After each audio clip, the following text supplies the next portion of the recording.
Hello and welcome. This is Cheryl. I'm so thankful you stopped by. In this video, I'm going to show you some Christmas tree slimline cards that I created. I just got this Picket Fence Studio stencil, and I love how you get the positive as well as the negative with this stencil. So I figured I'd try an experiment with it. I'm using 3 different texture pastes. The first one I'm going to use translucent texture paste. The second one I'm going to use Crackle texture paste, and then the third one I'm going to just use regular texture paste. I was curious what the differences would look like when we were done, or when I was done, and I just figured I'd take you along for this experiment. So I'm putting my translucent texture paste through the stencil, keeping a nice even layer. Any of the excess that doesn't go through the stencil can go right back into the jar. The translucent texture paste is really quite thin compared to some of the other ones, so it's really easy to spread on a nice thin layer. I'm going to take that stencil off and use it right away with the next texture paste. Because nothing seeped underneath, the stencil is clean underneath, so I don't really need to worry about washing it. So I'm taping the stencil down on the right hand side. As you can see, it's to protect the rest of the image piece of the card, as well as to tape it down so that the stencil doesn't shift. So the next texture paste I'm using is Crackle texture paste, and I'm to the end of my bottle, and it has gotten really quite thick and kind of lumpy. So you'll notice I have a few issues spreading it as evenly as the first one, and that's partly because there's some lumps in it. If you catch it when it's just starting to dry, you can use some Distress Refresher, and I've revived some of my texture paste using Distress Refresher. This one is kind of too far gone, but rather than waste the last little bits, I figured I might as well use it. Typically when I use it, especially when it's the end of the bottle, I'll use it for things that don't really need precise detail, such as this.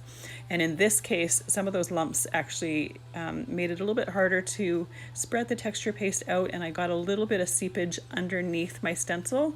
So I will be completely washing and drying my stencil between this card front and the next one.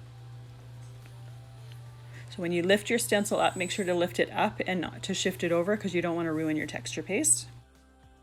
Now, after I've completely cleaned and dried my stencil, I'm also going to clean off my surface so that I can move those other pieces over so that you can see what I'm doing. So I grabbed a new piece of tape and I'm taping that stencil down. So for this one, I'm using just regular texture paste. It is white, it's opaque, it's got a nice creamy consistency, but it's not nearly as thin as the translucent one that I did for the first image. So I'm once again putting a nice thin layer on the stencil. The more texture paste you use, the thicker and the longer it's going to take for that texture paste to completely dry. So you do want a nice thin layer so that it dries within a reasonable amount of time. Once you're done completing your thin layer, lift your stencil up, same as the first two. Put the excess paste back in your container to use on a future project. And then you do need to make sure to completely clean your stencil off so that that texture paste doesn't dry on it. If it does end up drying on your stencil, you'll have to soak it to get it off, as well as you might ruin your stencil. So I've got some dewdrops that I got many years ago, and clearly I still have a lot of them. So I thought I'd try to put some ornaments on this tree. So I'm picking out some gold ones that are in this mix and just pressing them into the texture paste. Not sure if the texture paste is going to be enough to actually hold these in.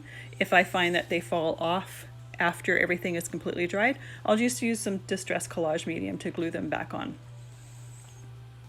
But while this is an experiment, I just figured I'd try. So I've got 2 different colors of green, a light green and a dark green. I'm going to sprinkle the glitter over the top of the tree with the lightest of the greens and kind of have it fall all the way down on the top edges. Once I have as much as I want on there, I'm going to tap the excess off. I'm going to do the same with the light green to all 3 cards, and then after the light is done, I'm going to add the dark to the remainder of the texture paste. So texture paste is damp, so the glitter should stick to it. And I've used glitter with regular texture paste many times, but I haven't used it with the Crackle texture paste, and I haven't used it with the translucent, so I'm kind of curious what's going to happen with that. Now to sprinkle your glitter, I'm using a Slurpee straw that's been cleaned and cut off. You could also use a small spoon. And you'll notice that I have my cardstock angled so that the glitter, while I'm tapping it over the surface, kind of runs down the card a little bit. My hope is that it's going to stick to some of the top sides, giving it an illusion of light towards the top and then dark toward the bottom.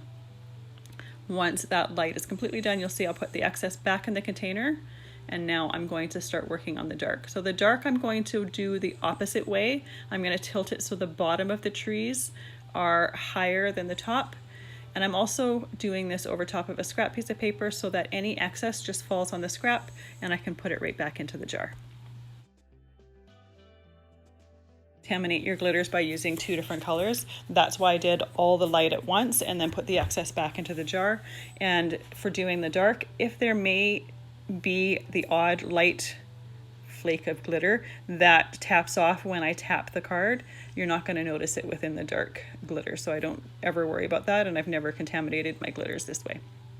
You do want to work on a scrap piece of paper though, because all of that excess just goes right back into the jar, and the scrap paper is a good way to collect it.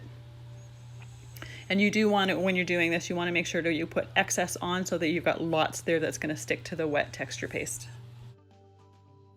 Once that glitter is completely covering all of the texture paste for all 3 pieces, I'm going to let it completely dry overnight. I'm going to let it sit overnight so that everything dries. Sometimes texture paste, you'll feel the top and it feels like it's dry, but the inside won't be completely dry yet. So by waiting overnight, I'll know that everything is 100% dry and there's no chance of anything underneath or within it still being wet. And once again, once I'm done with all of the dark glitter, any excess is going right back into that container. I should have probably put those containers on my scrap piece of paper so that that little bit that went on my mat doesn't get wasted, but that's okay, it's not very much.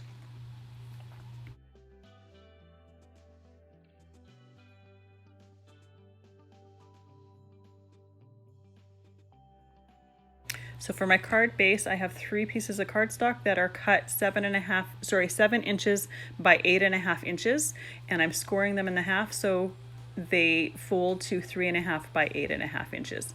My image piece is 3.25 by 8.25, so I'll have 1/8 of an inch around all 4 sides of that image piece once I glue it to the front of the card.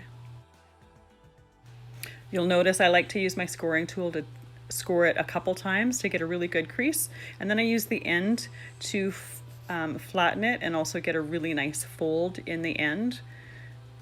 I've done many ways and this is my favorite way of doing it. I always fold the card right into the corner of my score pal so that I know everything is completely straight. So these are my 3 card bases. Now I'm going to glue the image pieces to the front. And just by how they've dried overnight, I'm really happy. We'll see how they last through gluing. And at this point, they all look fairly similar. You do see some of the cracks in the Crackle texture paste. I kind of thought you were going to see a little bit more than what is seen, but that's okay. This is an experiment. So I'm using Distress Collage Medium to glue these pieces down. Now, the texture paste for some of them, they warped the paper a little bit. So you'll notice once I start gluing the second one down that I have a block on the left-hand side of this card and some weight on that acrylic block, and that's just holding it down so that I don't have to sit there for 10 minutes while that glue dries. And I'll do the same for all 3 as I'm gluing them, making sure to put a generous amount of glue behind that texture paste area so that it does stay down really well and doesn't flip up. Now, as I've said, I've used I've used glitter on top of texture paste many times, and it's always been the plain texture paste, and I've never had an issue. And I did notice as I was gluing these pieces down and kind of holding them and rubbing some of that texture paste area, some of the glitter was falling off, and especially on the Crackle one. And here I'm just testing to see how bad it's coming off. And that Crackle one, it really comes off on it. It doesn't 100% come off, but I don't want to put my card in an envelope and have a pile of glitter come out. So I am going to take a soft brush and just gently try to take some of the excess of the glitter off of each of the cards. And I actually kind of like how this turns out because it ends up giving the trees a bit of a white tip and it kind of looks a little bit like snow. Most of the glitters came off of the Crackle one, and really it's not surprising because, like I said before, that Crackle paste was really quite thick and I was getting towards the end of my container. So the paste itself probably dried fairly quickly after I applied it. That's fine. This is an experiment. But just know that if you do texture paste or do glitter onto Crackle texture paste, you might want to put the glitter on quite quickly after you apply the paste, and you probably won't have as much of a problem as I did with this one. So after I have used my soft brush to gently rub the glitter from any of the texture paste where it is loose, and you'll notice there's not very much that come off of this last one with the regular texture paste, I'm going to take a Swiffer cloth and gently rub it over to pick up the excess of that glitter. Swiffer cloth is perfect for this. It locks into the fibers, so it's great for this. It's also great for if you're using micas on your card making and you have some powder that is stuck to the cardstock but not to what you're using it on. It will help remove that as well. So these are the 3 finished cards. My favorite would be the one with the regular texture paste on the left, but I like how the other ones turned out as well. Thank you so much for joining me. I hope you have a fabulous day.